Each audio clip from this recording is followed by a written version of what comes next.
জীবনে তো বন্ধু অনেক পাওয়া যায়, কিন্তু প্রকৃত বন্ধু কটা পাওয়া যায়। তাই প্রকৃত বন্ধু খুঁজে পেলে তাকে কখনো নিজের থেকে হারিয়ে যেতে দিও না। একজন মানুষ যদি এটা ভেবে নেয় যে তুমি খারাপ, তাহলে বিশ্বাস করো, যতই করে নাও তার জন্য, তাকে কখনো এটা বোঝাতে পারবে না তুমি যে তুমি আসলে কি। তাই সেখানে সেই মানুষগুলোকে কিছু বোঝানোর চেষ্টা করাই কিন্তু বৃথা। সে যা ভাবছে ভাবুক, তুমি তোমার কাজ করে যাও। কাউকে বোঝাতে হবে না যে তুমি কেমন মানুষ।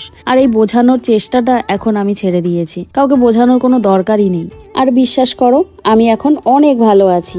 বেরিয়েছিলাম একটুখানি ঘুরতে, তবে অন্য দিনের চেয়ে আজকে রাস্তাঘাটে একটু ভিড় বেশিই ছিল।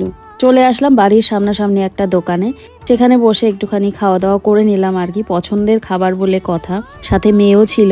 তো সেই দিন আবার একটা বিয়ের নিমন্ত্রণ ছিল, তো আমি যাব না ভেবেছিলাম। বাড়িতে চলে এসেছি তাড়াতাড়ি। ওইদিকে কিন্তু মেয়ে তৈরি হতে শুরু করে দিয়েছে, ওর বাবার সাথে ও যাবে। আমি থাকবো ঘরেই, কিছুটা নিজের মতো করে সময় কাটাবো। তৈরি হওয়ার সাথে সাথে আমি ওকে বলছিলাম, বাবা আমাকে নিয়ে যাবি না? বলছে তুমি তৈরি হও, তাহলে তোমাকে নিয়ে যাব। এই রকমের গল্প আরও হবে, তোমরা সাথে থেকো, পাশে থেকো।